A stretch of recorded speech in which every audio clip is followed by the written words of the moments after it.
I didn't know that I always wanted to be a writer. I like those stories where people go, I was 7 years old and I was dying to do it. But I didn't realize you could be. I'm not from a family of writers. Who is? And I never kind of saw it as a job. We've got to bear in mind, this was the 60s and 70s when the amount of behind the scenes information was much smaller and you didn't realize that writers existed. But what I realize now is that I was actually writing all the time. My head was full of, when I was 10 years old, my head was full of Doctor Who stories. When I was 15, 20 years old, my head was full of Doctor Who stories. And I used to make up all sorts of adventures in my head, of my own shows as well, my own stuff. So without realizing it, I was writing all the time. And I'd like to think that all writers are probably doing that. They've all got stories churning away, burning in their heads. It's a very, very odd role, the showrunner. And when we say showrunner, the role, the job doesn't exist. It doesn't exist in any real form at all. It's the lead writer and executive producer, or rather, it's the one of the executive producers who is also the lead writer. It's the person with producer in their name who's absolutely bloody useless and will be unable to book a camera crew or tell you who the caterers are or any of those important grown-up things.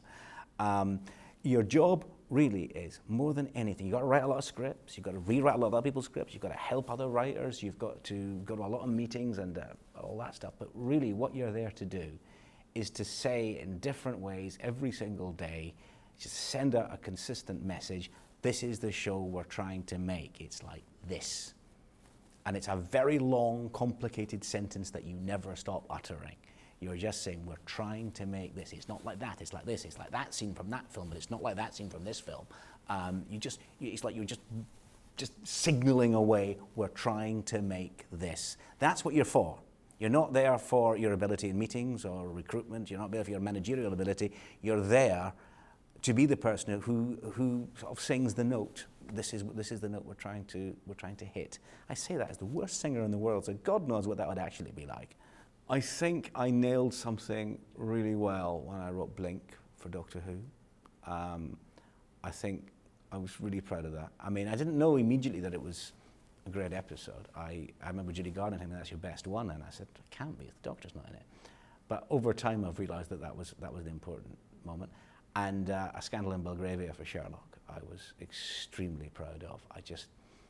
I really felt that I got something in the script that was really rather good and twisted and romantic and awful, but good. And I remember Mark saying to me, Mark Gates saying to me, "This is the best thing you've ever done," and he always says that's the best Sherlock. That's the one that he's proudest of, sort of.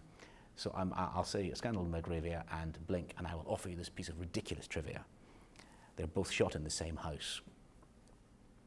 The house that Irene lives in is the same house as Sally Sparrow visits the Weeping Angel in. So there's a house in Newport that houses the only 2 writing BAFTAs I have.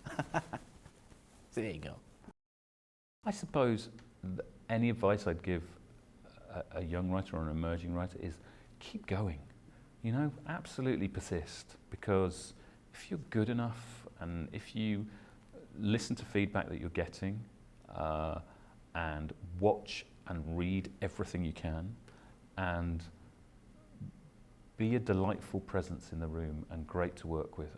It's sort of strangely underestimated, but you can still defend your material, you can still work towards what you want and your vision, but also be a great person to work with, because actually, as much as anything, once you've written something on the page, you then have to work with people to see it realised. That's the process of drama, as opposed to other forms of writing. And being a great collaborator and learning how to be a great collaborator will only make you better.